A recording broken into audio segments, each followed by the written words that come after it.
Welcome home to USA Global TV and Radio. Ours is a place where dreams take flight, voices are heard, and stories are shared. This is where cultures meet, connections are formed, and ideas are transformed into action.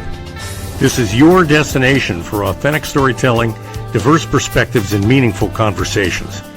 We're where global stories unite and bridges are built beyond all borders. Discover our world of education, entertainment, hope, and inspiration. Together, we're building bridges worldwide. Subscribe to our USA Global TV channel and download our USA Global TV app. Be our guest or join our team. Visit usaglobaltv.com. With heartfelt thanks to our executive producer, Dr. Jacalyn Kerbeck, music scored by Yifei Tang from Cloud Road Music, creative direction by Paul Garcia, and I'm Al Cini, and I'm very proud to be part of the USA Global TV and Radio family. So join us here at USA Global TV and Radio. Make us your home for global connection. All rights reserved. This video and its contents are the exclusive property of USA Global TV and Radio. Unauthorized use, duplication, or redistribution in any form is strictly prohibited. Thank you for being a part of our global community. Let's inspire together. Hello and welcome to USA Global TV and Radio, where we provide world-class education, entertainment, hope and inspiration. Our show today is A Woman's Prerogative in partnership with E360 TV. Today's topic, I'm really looking forward to sharing this topic with you and exploring it with our wonderful full-time panelist, Reverend Lydia Fujiris. Our topic today is Stuck Yet Moving, Navigating the Stress of Life on Hold. I'm Caroline Heward. I'm absolutely thrilled and honoured to be representing Dr. Jacalyn as your host for USA Global TV and Radio's flagship show, A Woman's Prerogative. I'm a TV presenter and the resident therapist for USA Global TV and Radio. A very warm welcome to our loyal viewers and our friends at E360 TV. And our usual friends on our usual social media channels, YouTube, Facebook, LinkedIn, and X.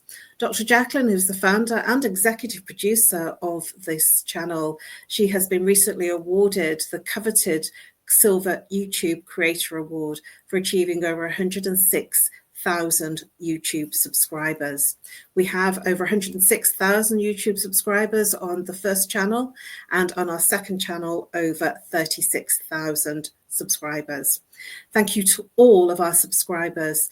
We are really welcoming your loyalty and the fact that you stay with us.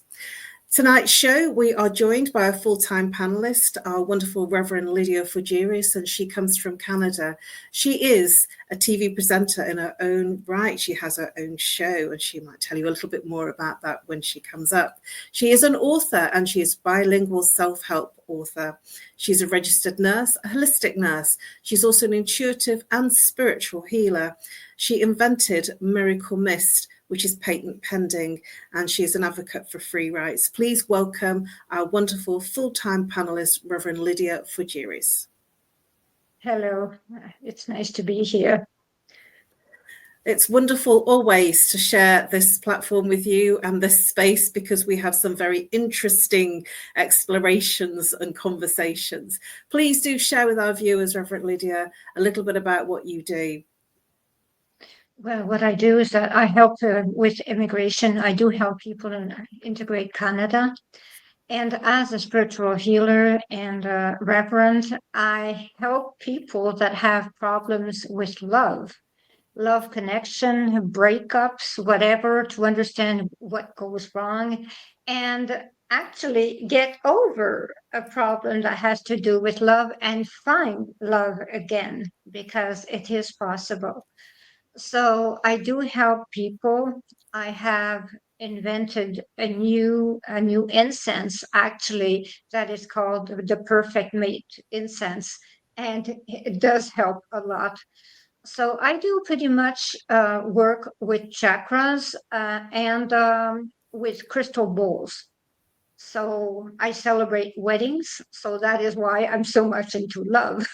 So thank you. I love it. Thank you, Reverend Lydia. And for me, I'm known as the Harley Street stress expert, and I help people bust their stress. How do I do that? I work with root cause therapy and chakra psychology, how the mind and body is connected, and what happens to the person physically, emotionally, mentally, behaviorally when there's an imbalance. And the imbalance is the symptom, what they're complaining about. So it might be a relationship issue, it might be a physical ache and pain, it might be something like anxiety, depression, or stress, or not sleeping. Whatever it is, that's what's creating their discomfort and their dis-ease. Disease breaks down to dis-ease, where the body is dis-eased rather than diseased. I also help them break through and identify the root cause by using a very simple process and working with their blueprint to literally obliterate their symptoms. I also do lunch and learn talks online and face-to-face. And I help people, it's more of an education, more mentoring education rather than coaching. So they come to me with a problem and I offer a solution rather than going down the normal coaching method. And I'm also the resident therapist here on this channel and Talking Heads expert, one of 5 prestigious Talking Heads experts on the channel. And I've been with the channel for over 4 years now. There's me just in the corner down there in the blue. And I'm very proud to be on the channel in terms of the Talking Heads experts, because it's the value and the education that we offer as a team. And now into our topic. Stuck yet moving, navigating the stress of life when on hold. We all experience moments where life just goes on pause. You know, I can remember when I was studying and I was waiting for my exam results and my life was on pause because I couldn't do anything. And when we're in a job or we're waiting for a promotion or an opportunity to move companies, it's where we're kind of in that, I call it the in-betwixt and in-between stage, where we're neither one place or another, we're waiting for something. It might be in a relationship where we're in limbo. So the in-between of times can be quite stressful. And so feeling stuck and yet still moving through daily life. And we're going to explore tonight what that means to live life on hold and how it impacts our mental health, our relationships, and how we navigate the pauses with strength and with purpose. So looking at our first question, Reverend Lydia, how would you personally define living life in limbo? I would personally define it as limbo that I went through, because I am a person that for 10 years was dating the same man, and it was leading nowhere, absolutely nowhere. We were supposed to get married, but it was leading nowhere, absolutely. You know, when you talk about that is a dead end. And after 2 or 3 years, he was always waiting for a promotion, whatever. There was always a reason. And I was doing things on my end, and the time was never right. So what happened is that I started to doubt myself. I started to doubt. I was in limbo in the situation. And finally, after 10 years, when he asked me to marry him, I said no. So it took so much time that actually I had realized that if it had been the right man, I would have married him long time before. So you see, sometimes limbo is good. For me, it was. Thank you, Reverend Lydia. I was nodding and feeling your experience of being in limbo in that relationship. I've certainly had relationship experiences where I've just stuck it out because I'm there in that relationship, wanting to do everything to make it work and yet realizing that I wasn't happy. And it's something that we do when we're in relationships and also in times of friendships as well. I've had friendships that have been challenging. And I've thought, well, you know, they're just going through a phase, or I'm just going through a phase. And we sort of forgive it, don't we?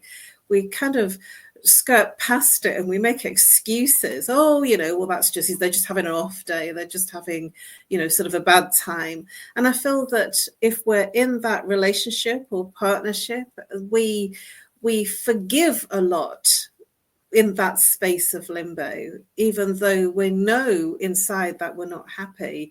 We seem to be very forgiving and really accepting of something that's not quite right. What are your thoughts about that, Reverend Lydia? Because I think that it sort of comes across as, boundaries in terms of the fact that we accept what doesn't feel right, and yet we carry on accepting it.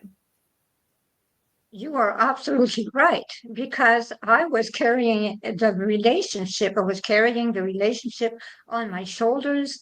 I did not feel happy. And whatever he was telling me, I was just like, it is okay.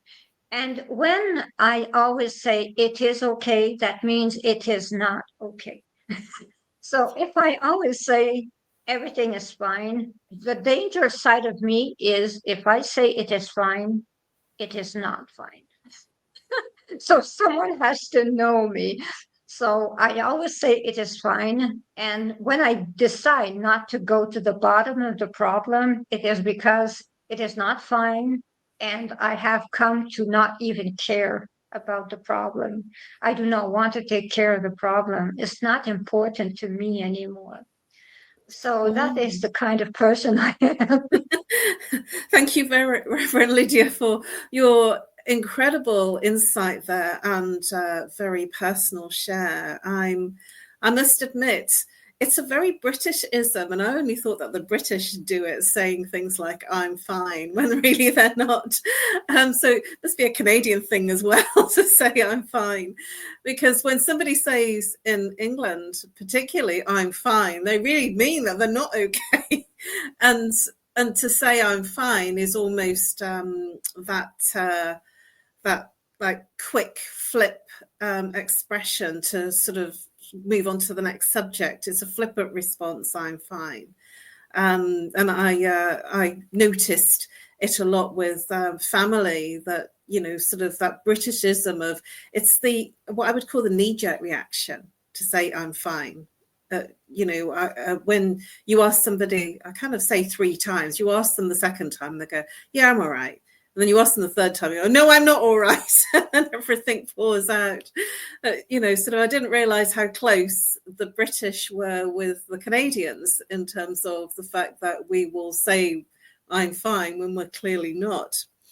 So what are your thoughts in terms of some common situations that will leave people feeling stuck in whatever they're in, and yet they're still moving? And I gave a couple of examples of like waiting for exam results. That's one that came to mind straight away, especially this summertime is when the students, the pupils, the school children are waiting for their results to come through because they don't know. They're in limbo as to what they can do next. So have you any other thoughts in terms of when else that we might feel that our life is on hold somehow and we're in limbo, and yet the world is still moving forward?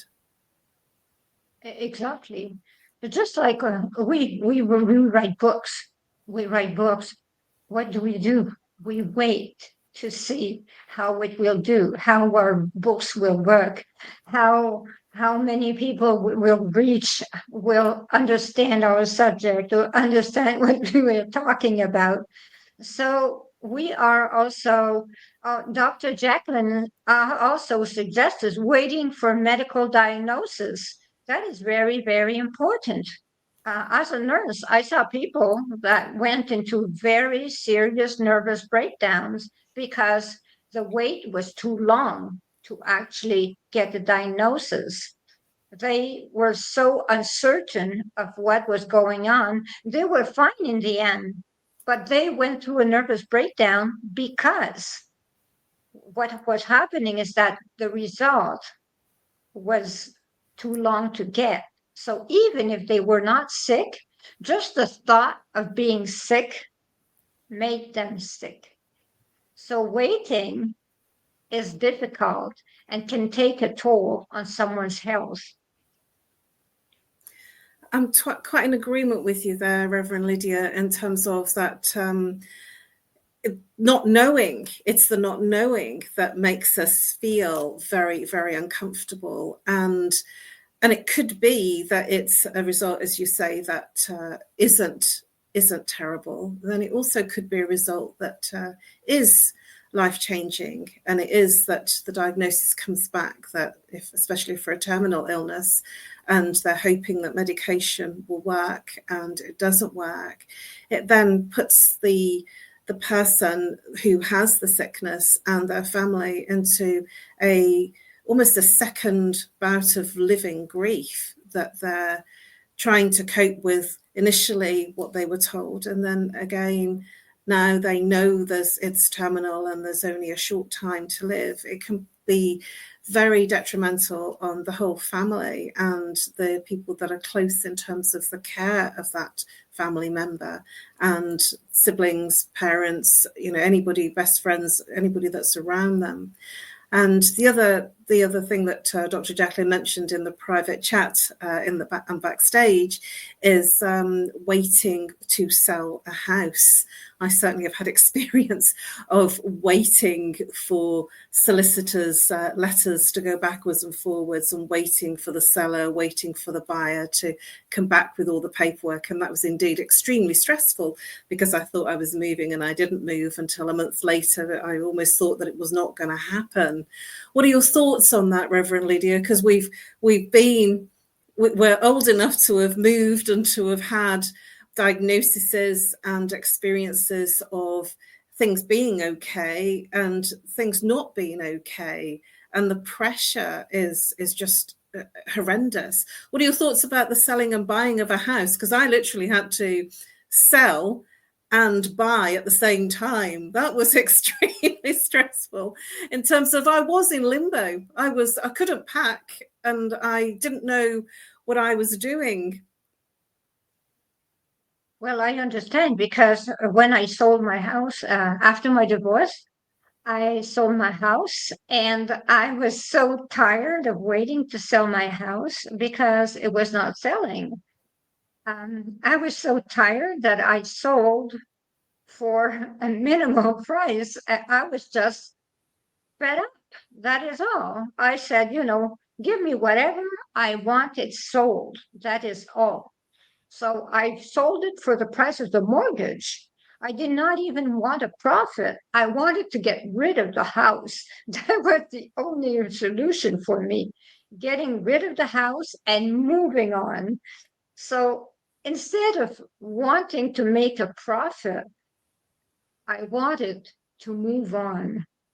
It was too important to me. The money was less important than actually stopping there. I had to move on. So it was important for me. So the selling of the house was something that, yes, it was in limbo for 2.5 years. And then all of a sudden I said, that is it. It's the end. This week I sell. Path. I sold.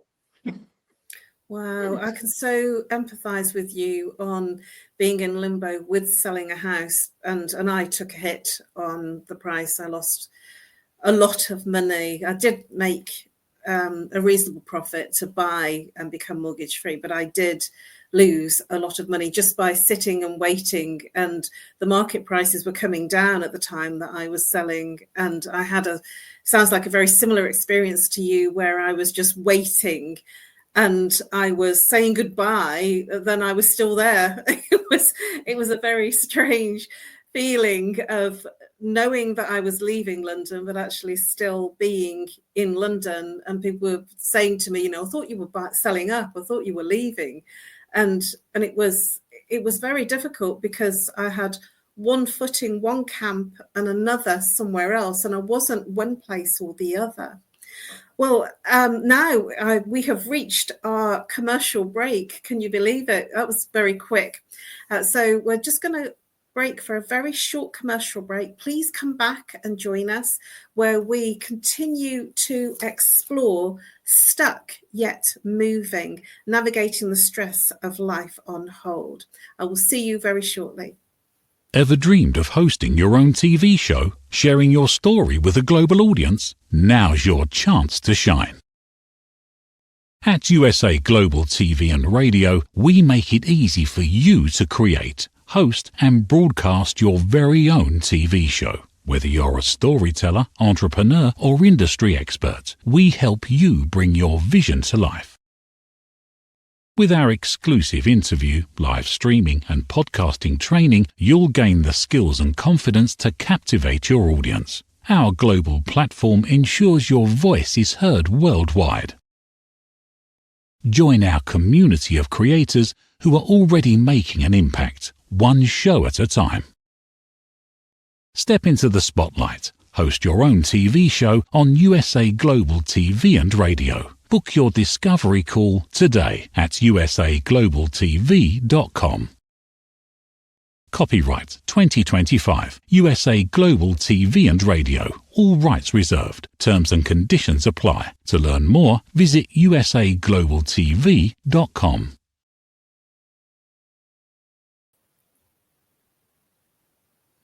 Welcome back to USA Global TV and Radio in partnership with E360 TV. Our show today is A Woman's Prerogative.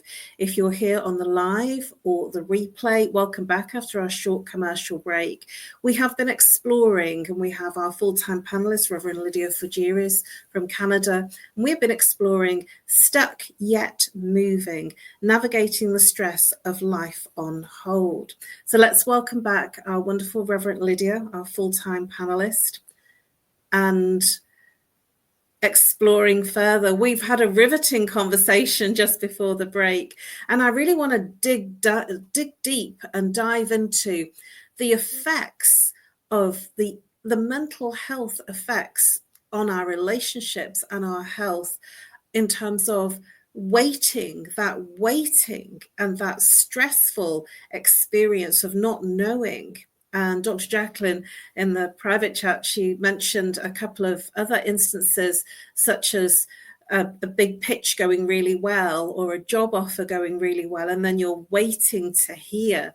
You can be almost on a knife edge, waiting to hear the results, especially if it's not good news, and almost feeling because you're waiting it's bad news.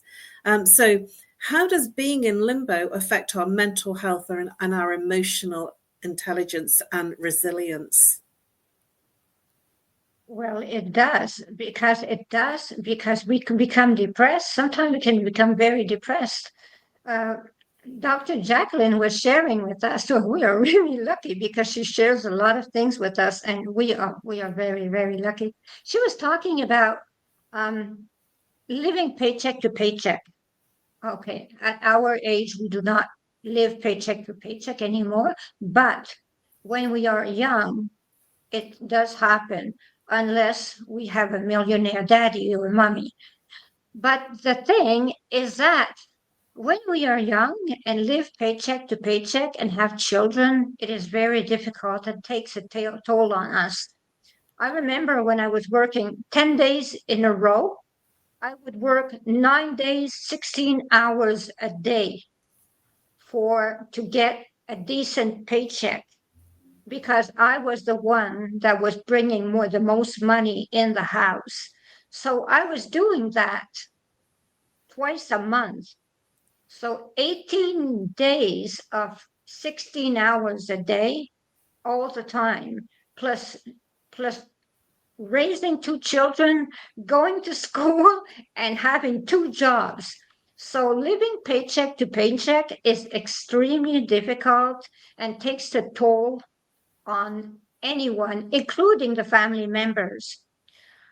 So it is a very difficult thing, and it is a subject that actually we could even make a show on how difficult it is to live paycheck to paycheck. Thank you, Reverend Lydia, for your insightful and very personal share, and really appreciate your transparency in describing that situation. And I must admit, I've not been I don't have a family of my own, children of my own, so I can't imagine what that must be like. That we always become, as a parent, I can see there's a lot of resilience in parents that are bringing up children, especially single mums on their own bringing up children, because that resilience moves them through the dynamics of being in limbo. So it's like you're stuck, and at the same time, you are still moving. So what are your thoughts in terms of the physical or behavioral signs of someone who is struggling in limbo? I actually feel that they will exhibit signs of them being in limbo, living paycheck from paycheck or waiting for a result. There will be a certain sense of that irritability, of that waiting for something to come through. What are your thoughts about that, Reverend Lydia? Well, there is lots of disillusion. There is lots of exhaustion doing that kind of life, living that kind of life. And it is a very difficult life. And we have to thank, our higher power when we are out of that limbo. But we have to understand that there are a majority of people that live that way. And with now the global crisis, it is happening more and more and more, with the price of food, with the price of everything, shelter, mortgages. It is now a fact that people are working paycheck to paycheck, so they're in limbo and they don't see the end. There are a lot of cases of suicide. So it goes as far as committing suicide, because some people are just too exhausted to do it. So that is the way things are.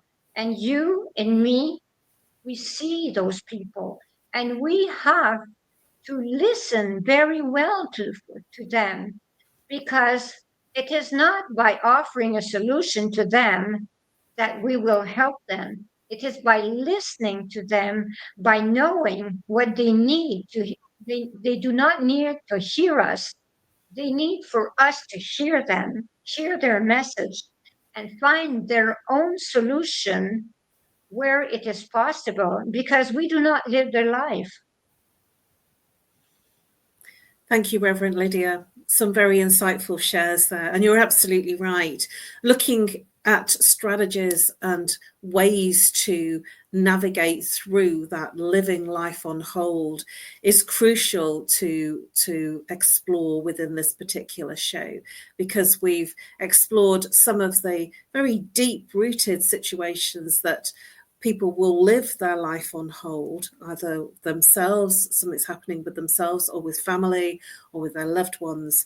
But, strategies to help and strategies to reduce that anxiety, because the anxiety is when we're stressing about future things that haven't happened. And depression, as you mentioned, Reverend Lydia, is looking at the past, wondering that what we should have done differently or better, or could we have done this, could we have done that, could we have said this?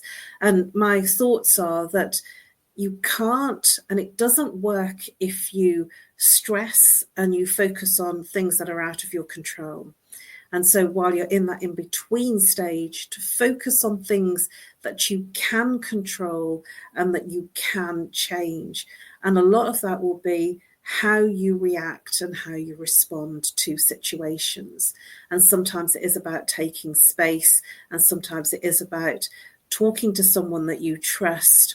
Do you have any thoughts to share on that, Reverend Lydia, in terms of looking at and helping people that are in that space of limbo, whatever the reason, whether it is sickness, whether it is a family member, whether it is a sibling, whether it is something that's going on in their relationship, that to move into a space of being able to cope, it's about looking at what they can do rather than what they can't do.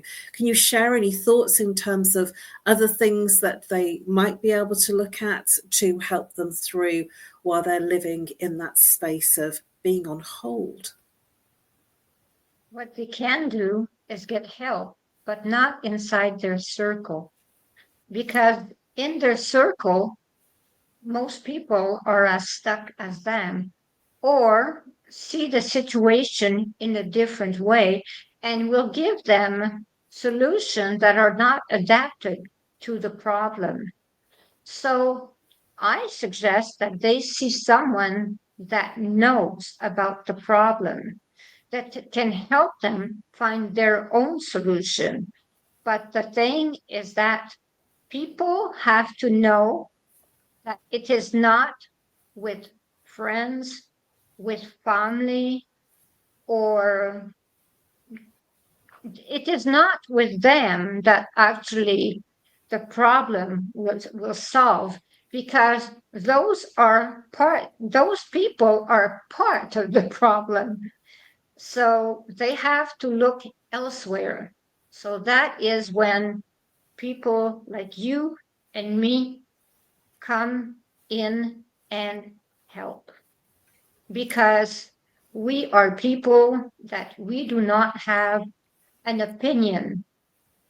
We just listen. We have no opinion whatsoever. We listen and we let them get the help that they need, and we refer them if actually that is what is needed. So you and I, what we do is the kind of work that they need, instead of going to a family, a relative, a friend that will tell them, do this, do that, do this, do that, but they already tried. So it's just repeating. That is the way. They have to get away from all those people that tell them, do this, do that. They have to go see someone that will tell them, what do you think you should do? And trust their instinct. Thank you, Reverend Lydia. Some wise words there for our audience and our viewers that are watching either on the live or the replay. My thoughts and things to share in terms of what we can do to change, because this is important in terms of recognizing that your life is on hold, is to create small goals and set small things, small rituals that you can at least achieve things by. I've just thought of a metaphor that when you see the problem as a huge elephant, it's really hard to even work out what to do first. But if you do it bite size and look at small things that you can do each step towards the overall solution or the overall outcome. And also shift in perspective. We can, in limbo, it might be a gift of space, a time for reflection, and a time that we can look at redirection or other things that we could do instead of doing what we're doing. Sometimes when we go into limbo, we're in a place where we have some space to look at what's working, what's not working. And it could be an opportunity, if you look at it that way, to shift your perspective in what you're focused on and look for other outcomes and other opportunities. What are your thoughts, Reverend Lydia? Do you have anything to share on what I've just said? Well, what you said was perfect, but there is also signs from above, as someone actually suggested. There are signs from above, and we have to trust those signs. Some signs are very difficult to see, but I will share one that will really maybe stun. In Canada, it was minus 25 Celsius. And I saw a monarch butterfly in the snow that actually I was asking my father about the situation. And the monarch butterfly was there at minus 25 degrees. Because my father used to say, If you need me, I will come in the form of a butterfly.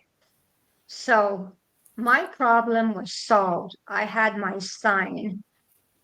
So I know that signs from above are very important and we can trust them. But we have to look and see and believe in ourselves and our potential. We have power. We really are powerful beings. I always say we're all masters in becoming. Thank you, Reverend Lydia. Wow, what a powerful way to end our conversation. And we're now in that space of making sure that people know how to reach us and the best way to contact us. Please do share, Reverend Lydia, the best way to reach you and how to contact you. They can reach me at 1-514-582-6882 on WhatsApp or text me. I always answer. I'm in Canada Eastern Time.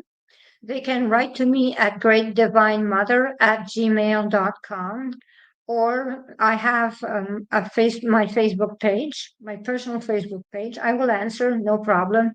And my website, lydiafougere.com.